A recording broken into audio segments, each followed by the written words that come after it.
Have you ever felt it? You know the number, your age, but when you look inside, it just doesn't match. It's like trying to walk in shoes that aren't yours. Maybe they feel too big and clumsy, or maybe they feel too small and tight. This feeling, it isn't confusion. It's actually a deep knowing. Ancient wisdom tells us there's a different way to understand our journey. It's not about the years we've counted. It's about the path we've walked, long before we arrived here. And whether your path is new or very, very old, that changes everything. Here's something you might not notice. Most of the unease we feel in life comes from one simple thing. We're living by someone else's map. A young spirit full of fire is told to be still like an old mountain. They wonder why they feel restless. An old spirit, quiet and deep, is pushed to rush like a young river. They wonder why success feels so empty. It's interesting, isn't it? The problem isn't a personal failure. It's just a mismatch. A tree trying to be a cloud. You've felt this mismatch, haven't you? That quiet sense that your internal rhythm is out of sync with the world's demands. That's your true nature calling to you. This quiet recognition is the first step, the first breath. If what I'm saying feels like a gentle rain on dry ground, then you're starting to remember. You're starting to see your own reflection more clearly. When you're ready to let go of the map that was never yours, say this to yourself, and maybe even write it in the comments below to make it real. I walk the path that is mine.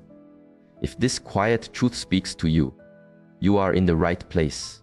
You found a community of people who also feel this. Subscribe, and let's walk this path of understanding together. We're here to explore these simple, deep truths that help us come home to ourselves. So, let's talk about these two different paths. Picture a forest. You see a young sapling, thin and bright, stretching with all its might towards the sun. It wants to grow fast, feel the wind, reach the light. Right next to it stands an old, gnarled tree. Its strength isn't in reaching up anymore. Its strength is in its deep roots, connected to the quiet earth. Both are trees. Both are perfect, but they are in different seasons of their life. In any group of people who are the same age on paper, you will find both young saplings and old trees. The tragedy is, our world often tells the old tree it should be growing faster. It tells the young sapling it should have deeper roots. Nobody talks about this. We pretend that everyone should want the same sun, the same rain, at the same time. This simple lack of observation creates so much confusion. Think about it this way. The young spirit comes here to fully experience the world. It's like a flowing river, full of energy. It wants to carve new canyons, move stones, and see where it can go. Building things, achieving goals, making a mark, these things feel right. It's the river's nature to be ambitious, to compete with its own banks, to see how far it can go. That's its purpose right now, to learn how to be a powerful river in this physical world. On the other hand, the old spirit has already flowed those rivers many times. It's been the successful leader, the celebrated builder. It has learned that no matter how fast a river flows, it eventually seeks the stillness of the ocean. So this time, it arrives with a different desire. It wants to be more like a deep, still lake. It's interested in what lies beneath the surface. It cares more about inner peace than outer success. But here is what is worth noticing. The world is mostly built for rivers. The messages you get every day, do more, go faster, or be successful. These are the songs of the river. If you are a deep lake trying to live by the river's song, you will feel exhausted, even if you manage to create some waves. The key is to simply notice your own nature. Are you the rushing river or the still lake? When you know this, you can stop fighting yourself and finally find your own natural flow. Let's look at the rushing river more closely. The young spirit, their energy is unmistakable. They wake up hungry for life, for experiences. If this is you, you probably feel a fire inside you. You have more ideas than time, more desire to act than the people around you can understand. This isn't a bad thing. Actually, it's a beautiful and necessary part of the journey. This drive to prove yourself, to build, to win, It's how a spirit learns its own strength. You make plans. You set goals. You believe, quite correctly for your path, that with enough focus you can shape the world around you.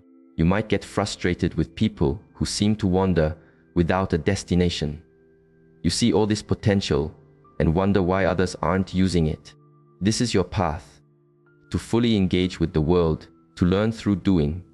The challenge for the river is patience, to learn that not everything can be pushed. But if this sounds like you, then understand this: your ambition is not a flaw. It's the way your spirit is learning to master this world of form and action. But what if this feels foreign to you? If the thought of constant striving feels heavy, this might be a sign that you are not a river. You might be the quiet mountain, the old spirit. Mountains carry a stillness that rivers can find puzzling. They have a kind of wisdom that isn't from books. It's from simply being. If you're an old spirit, you probably felt different from a very young age. While others played games of competition, you were drawn to quiet observation, to deep conversations, or to the company of nature. You see the long view of things. A single storm is not a big deal to a mountain.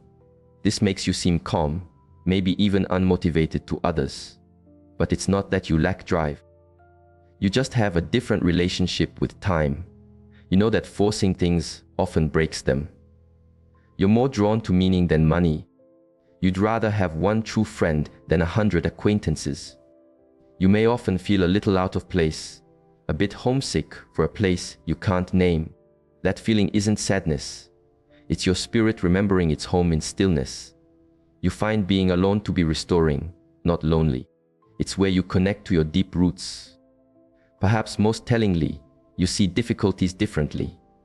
A river tries to go around an obstacle. A mountain understands that weathering the storm is what makes it strong. If this deep sense of knowing resonates with you, you're not broken or lazy. You're an old spirit who has been trying to run like a river when your nature is to be still and strong. And once you start to see yourself this way, as either the river or the mountain, your entire life starts to make sense in a new light. This changes your direction completely. Your purpose is not about doing what the world tells you, but about being what you truly are. If you're a young spirit, a river, your purpose is mastery. Your soul needs to learn what it feels like to build, to achieve, to shape the world. So your ambition isn't selfish, it's your homework. Don't quiet that fire because you think it's not spiritual. Your spirituality is found in action. If you're an old spirit, a mountain, your purpose is presence and wisdom. You've already done the building. Now you're here to be a source of stability, to help others, to share a deeper perspective. Your impact might be quieter. It might be healing a family line, or simply holding a space of peace for those around you. Your presence is your purpose. Think of the dance between the two. In life, a river often flows past a mountain. Sometimes, these relationships can be difficult. A river parent might push their mountain child to be more ambitious. A mountain partner might feel overwhelmed by their river partner's constant need for motion. But there is a great gift here. A river can teach a mountain about the joy of movement, of embracing change. A mountain can teach a river about stillness, about the strength that comes from being grounded. The key is not to judge. It's to see the difference for what it is, a diversity of paths. You can love the river without needing to become one. You can appreciate the mountain without trying to move it. When you finally see this, it's like looking into a clear mirror for the first time. If you see you're a young spirit, a river, you can stop feeling guilty for wanting success. You can embrace your drive as a gift. It's your spirit's way of learning. If you see you're an old spirit, a mountain, you can finally give yourself permission to stop climbing ladders that lead nowhere you want to go. You can value your need for peace over the world's demand for productivity. You aren't lazy, your priorities are just deeper. Making decisions becomes simple. Does this feed my river? Or does this honor my mountain? There is no better way to be. The forest needs both the young saplings reaching for light and the old trees holding the earth together. Your unique nature is the gift you came here to share. A young spirit's gift is its energy. Your drive builds the world, solves problems, and inspires others to act. You are the movers, the creators. An old spirit's gift is its wisdom. Your calm provides perspective. Your compassion creates a safe space for others to rest and heal. You are the anchors, the quiet guides. A world with only rivers would be all chaos and no depth. A world with only mountains would be all wisdom and no action. Both are needed. The balance is beautiful. So this isn't about separating people into boxes. It's about seeing everyone, including yourself, with more understanding and kindness. That person whose ambition exhausts you, maybe they're just a young river learning to flow. That person who seems detached, perhaps they're an old mountain, deep in their own stillness. You can finally stop trying to be someone you are not. You are perfectly on time for your own journey. If you are a young soul, go out and build beautiful things. If you are an old soul, be the quiet, deep presence the world so desperately needs. The world is waiting for your specific gift, offered from your true nature. If this journey of self-discovery has helped you find a little more peace, subscribe. Let's continue to explore how we can live more authentic, grounded lives. This path of understanding is one we walk together. Share this with someone who might be struggling, someone who might need to hear that it's okay to be a mountain in a world of rivers. The adventure of being truly yourself starts now. Welcome home.